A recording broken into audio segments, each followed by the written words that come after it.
Bonsoir à tous, bienvenue sur Medi 1 TV Afrique. Merci d'être fidèles à notre chaîne. Ce soir, on vous convie à un entretien exclusif. C'est le président de la République de Guinée. Il est aussi président en exercice de l'Union africaine. Je veux parler bien sûr du professeur Alpha Condé. Monsieur le Président, bonsoir. Bonsoir. Merci d'avoir accepté cet entretien avec Medi 1 TV Afrique. Je vous en prie. Vous êtes donc de passage au Maroc parce que vous étiez donc l'invité d'honneur de la 10e édition du Forum Meddays, un forum international qui réfléchit donc aux enjeux mondiaux à partir justement du continent africain. Et cette année, le thème c'était de la défiance au défi, l'ère des bouleversements. Oui. Alors selon vous, quel est aujourd'hui le défi le plus urgent pour le continent africain ? Je pense que c'est évident que c'est le développement. Tous les problèmes que nous avons en Afrique aujourd'hui seront résolus par le développement. Qu'est-ce que cela veut dire ? Ça veut dire que nous devons d'abord maîtriser l'énergie. Vous savez qu'à peu près 7 Africains sur 10 n'ont pas accès à l'électricité.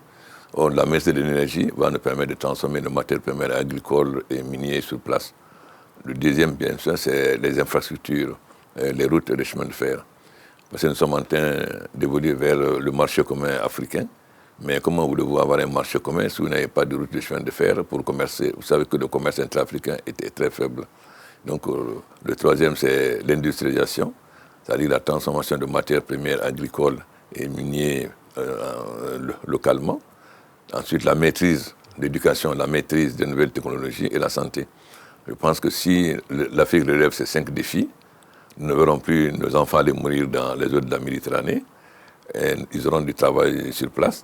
Au fond, nous avons aujourd'hui, dans quelques années, en 2050, l'Afrique sera presque le continent le plus peuplé. Si vous prenez l'Afrique de l'Ouest seulement, on sera plus peuplé que la Chine. Ensuite, nous avons une population très jeune. 7 Africains sur 70% des Africains ont moins de 35 ans. Alors que dans les autres continents, les populations vieillissent, ils sont obligés de faire appel à l'immigration.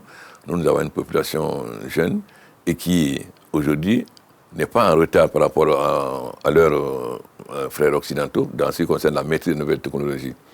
Je dis toujours que si l'Afrique a raté les 3 premières révolutions industrielles, bon, les causes, on peut éloigner dessus, mais ce n'est pas important. Nous sommes là en plein pied dans la 4e révolution industrielle qui est l'économie numérique. Et vous savez que l'économie numérique va faire exploser le développement de façon beaucoup plus rapide. Je suis venu au Maroc l'année dernière à Meknès à la foire. Et aujourd'hui, j'ai visité Tanger Med 1 et Med 2. Le Maroc était un très bon exemple de la transformation de l'agriculture. Je disais que le Maroc n'a rien à envier à l'Europe sur le plan de l'élevage, par exemple. J'ai vu à Meknès un bœuf qui pesait 1 tonne 700. Aujourd'hui, j'ai visité le port Med 1, Med 2 et qu'aujourd'hui, l'automobile est devenue le premier pôle d'exportation du Maroc par rapport à la potasse. Donc, au fond, tous les défis de l'Afrique se résument à cela parce que le développement va nous permettre de faire reculer les conséquences climatiques. Vous savez que, par exemple, si vous prenez le lac Tchad, il a perdu 90% de sa superficie. Donc, le principal défi que nous avons dit, c'est ce développement-là. Au fond, l'Afrique, demain, non seulement sera un continent avec des grands consommateurs, mais aussi l'usine du monde. Nous sommes à la porte de l'Europe. La Chine est très loin. Aujourd'hui, la Chine est obligée de donner des salaires plus élevés à ses citoyens. Donc, il est devenant de moins en moins l'usine du monde. L'Afrique est la mieux placée aujourd'hui pour remplacer la Chine comme l'usine du monde, à condition que nous relevons le défi du développement. Cela suppose que les chefs d'État aient une vision. J'admire la vision du roi Mohamed VI, que Dieu l'assiste, parce qu'il a une vision qui a permis de faire le Maroc vert, qui a été bien appliquée, évidemment. Il faut avoir une vision, mais il faut aussi de bons ministres. Il a une vision. Il y a un bon ministre à Kanouche qui a, depuis l'agriculture, aujourd'hui, j'ai visité le port de Tanger, qui a été lancé en 2002.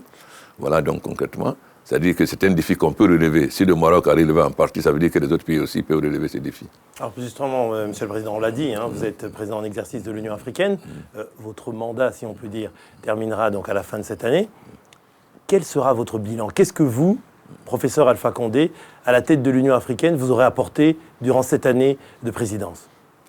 Si les Africains prennent conscience réellement qu'ils ont leur destin en main, que les problèmes africains peuvent être réglés en Afrique, que nous n'avons pas besoin de l'extérieur. Bien sûr, nous devons collaborer, c'est un monde ouvert, mais si les Africains prennent conscience et surtout perdent tout complexe et aient confiance à leurs hommes d'affaires, aient confiance à leur jeunesse, alors si l'Afrique a conscience que si elle est unie et parle d'une seule voix, elle peut traverser les montagnes, alors je serai très content. Et vous pensez avoir progressé, je veux dire, sur ce chantier-là, le chantier de l'unité africaine, comme vous l'avez dit, vous avez cité vous-même, vous avez dit, l'Afrique commerce très peu entre elles. Est-ce que là, on a fait des progrès sous votre présidence? Bon, on a fait des progrès parce que vous savez, il y a un an à Kigali, grâce à des cadres comme Carlos Lopez, par exemple, et d'autres. Il y avait la task force, Voilà, là, justement, voilà. qui ont réfléchi Task force à a l'avenir de réfléchi l'Afrique. sur... Parce que le grand défi qu'on a d'abord, c'est le financement de l'Union africaine. Comment voulez-vous parler d'autonomie et d'indépendance quand vous êtes financé de l'extérieur? Donc la règle des 0,2% va permettre à l'Union africaine de s'autofinancer, donc de ne plus dépendre de l'extérieur. Deuxièmement, les réformes. Le président Kagame nous a montré qu'on a pris 1500 résolutions sans aucun résultat. Aujourd'hui, nous avons décidé de changer. Si le sommet de janvier est un sommet où on prend des résolutions en limitant pas plus de 2, le sommet de juillet est un sommet de contrôle. Ensuite, nous avons multiplié ce que nous appelons les champions, parce que nous avons pris l'exemple de l'énergie renouvelable. Moi, j'étais le seul porte-parole. Nous avons beaucoup progressé. Nous avons entendu cela. Par exemple, le roi Mohamed VI, par exemple, est chargé de l'immigration. Le président Issoufou, chargé d'intégration économique. Le président Alassane, de l'agenda 2063, etc. Donc, je pense que nous avons pris conscience réellement qu'il faut que l'Afrique prenne son destin en main et qu'on parle d'une seule voix. À Genève, on a montré que quand on parle d'une seule voix, on gagne. Nous avons un candidat pour l'OMS, qui compte un candidat de la Grande-Bretagne, mais toute l'Afrique a voté comme un seul homme et nous avons gagné. Donc ça veut dire que si les Africains prennent conscience et parlent d'une seule voix et agissent comme un seul, alors nous pouvons relever beaucoup de défis. Alors vous avez souligné, Monsieur le Président, justement, le défi du financement de l'Union africaine. Hein. Vous l'avez dit, il y avait cette résolution sur une taxe sur les importations. Elle a été appliquée par combien de pays? Bon, je pense que nous, on l'a appliqué. Le Rwanda, le Tchad, la Côte d'Ivoire, le Nigeria. Je pense que bon, évidemment, on a encore quelques problèmes parce que ça pose des problèmes à certains pays comme l'Égypte, la Tunisie ou l'île Maurice.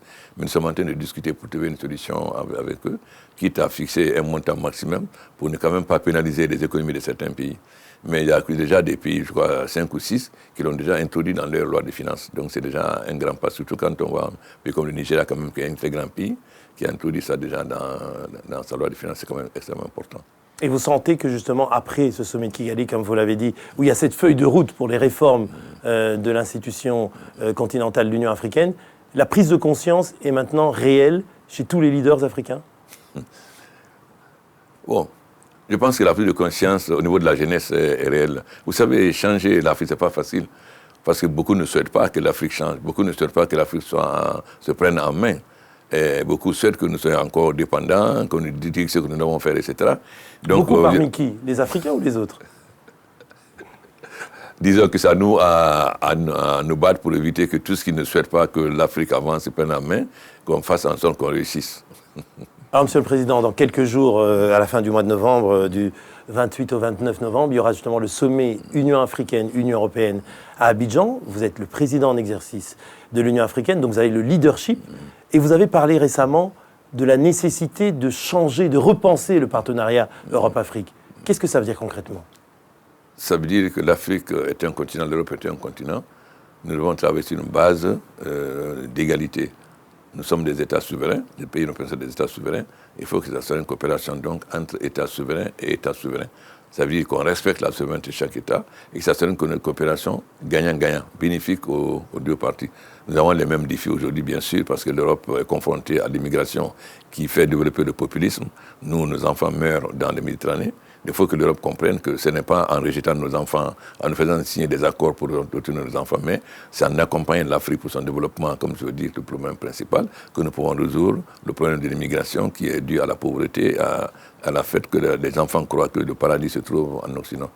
Donc c'est un message que nous avons fait passer et nous allons profiter de cette tribune pour réaffirmer davantage encore la nécessité que l'Afrique se prenne en main et qu'on accepte désormais que les Africains sont capables de résoudre leurs problèmes par eux-mêmes et que nous sommes capables de nous développer.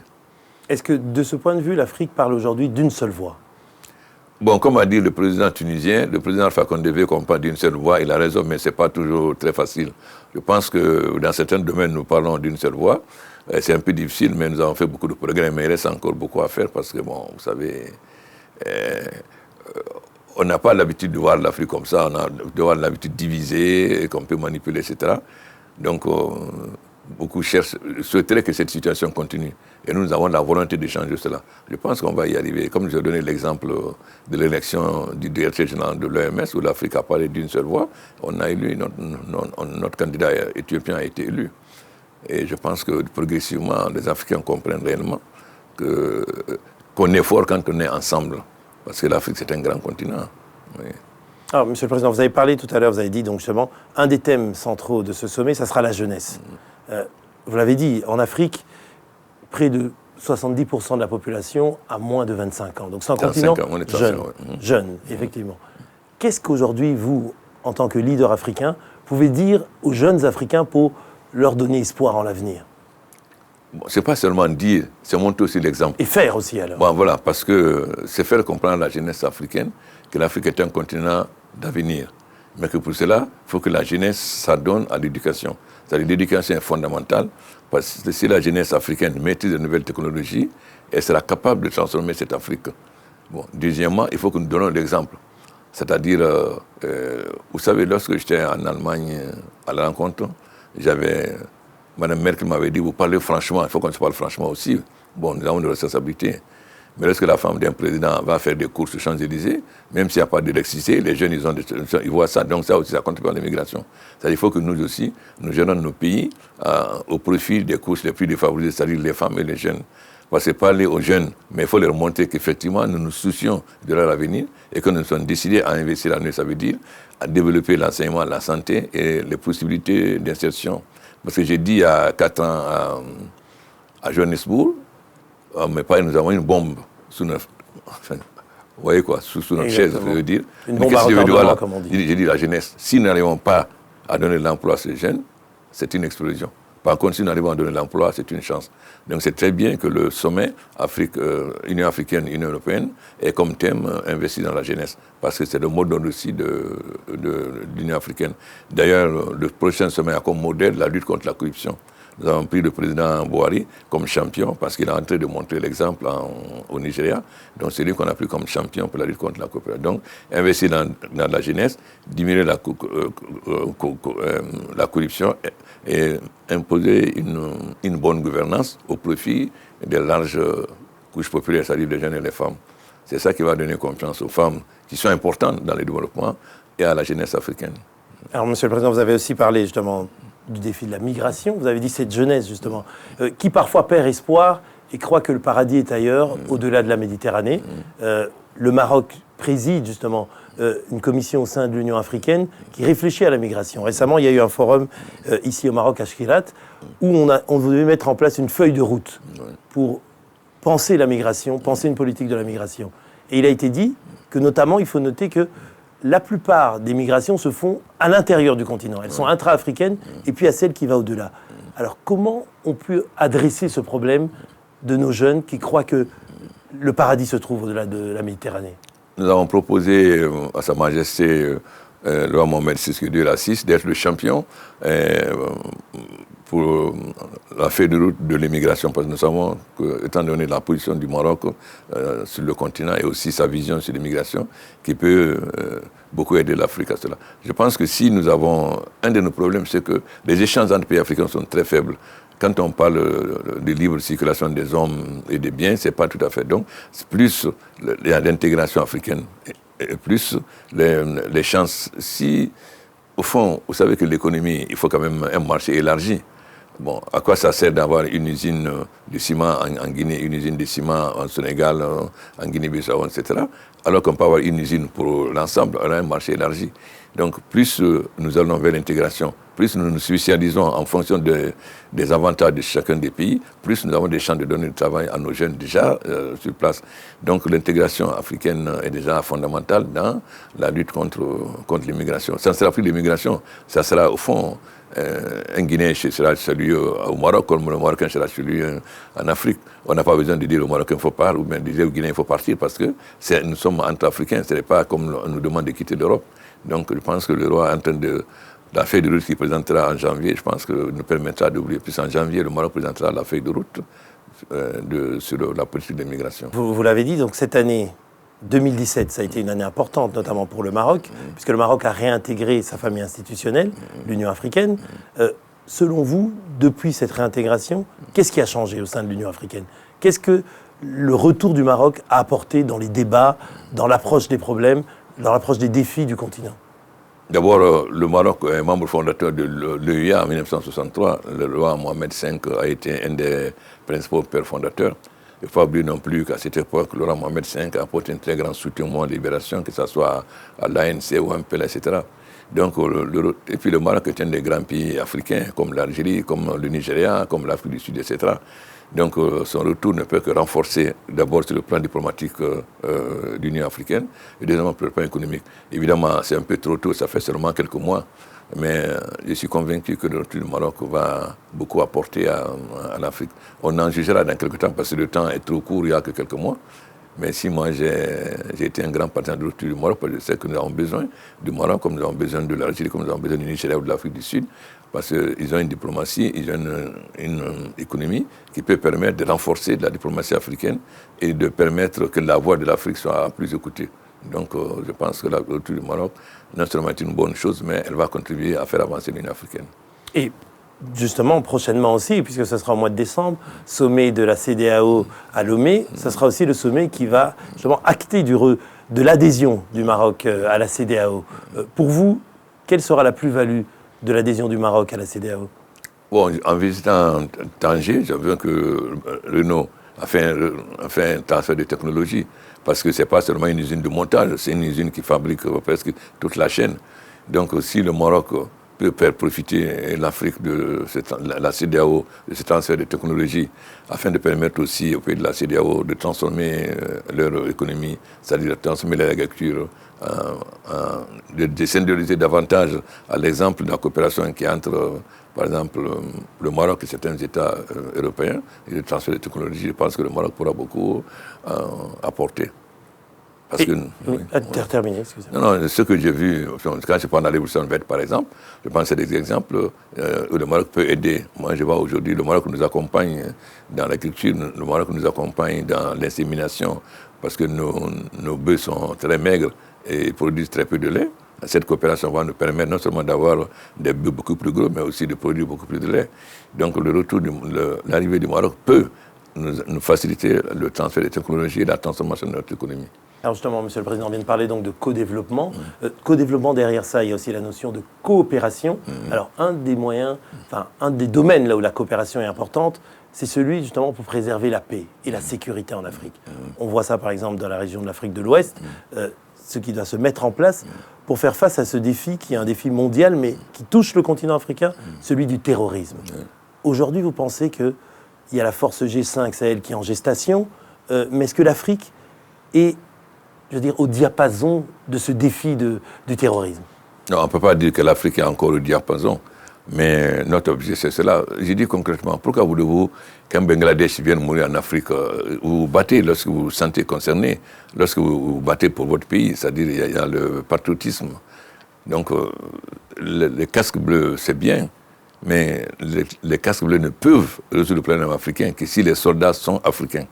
Nous avons 20 000 casques bleus au Congo qui ça fait 20 ans. Il y a toujours des problèmes au Congo. On ne peut pas dire qu'ils ont assuré la sécurité. Donc le G5 est un modèle qui, s'il réussit, et il va réussir, va montrer que les Africains sont capables d'assurer leur propre sécurité. Évidemment, il faut qu'on nous accompagne parce que nous n'avons pas encore les moyens financiers, les moyens logistiques, les moyens de renseignement, etc.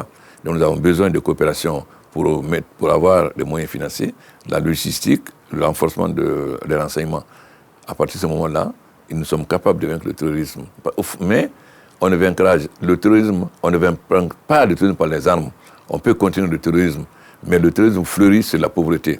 Donc pour vaincre le terrorisme définitivement, il faut résoudre le problème de la pauvreté. Pourquoi voulez-vous qu'un jeune Africain accepte l'argent des terroristes parce qu'on lui fait croire que s'il meurt pour le djihadisme, il va aller au paradis, etc. S'il a le paradis sur terre. Donc, le problème du terrorisme ne sera résolu en Afrique définitivement que quand nous aurons vaincu la pauvreté. Mais pour le moment, nous devons nous battre militairement par nos propres soldats, comme le G5 est en train de montrer. Et le succès du G5 va permettre aux autres pays de se généraliser et, au fond, montrer à tous les pays africains que nous pouvons prendre notre destin en main en ce qui concerne la lutte contre le terrorisme, en ayant toujours en tête que nous ne vaincrons le terrorisme définitivement que quand nous aurons vaincu la pauvreté. Et que pensez-vous justement du fait que vous l'avez dit, donc il y a le terrorisme, c'est un phénomène multidimensionnel. Vous avez dit à la fois militaire, proprement dit, à la fois sur la lutte sur le terrain de la pauvreté, donc le terrain économique et social, mais à la fois aussi sur le terrain spirituel. Et notamment au Maroc, il y a cette initiative d'essayer de prôner, en formant des imams, de prôner cette vision, comme on dit, du juste milieu d'un islam modéré. Vous en pensez quoi?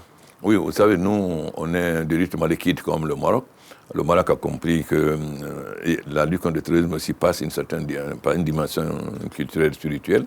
Et c'est pourquoi le Maroc a commencé à aider nos pays, le Mali, la Côte d'Ivoire, la Guinée, à former des imams. Parce que comme les terroristes utilisent l'islam, et que très souvent, du fait que nos gens ne sont pas pénétrés bien l'islam, ils peuvent être manipulés.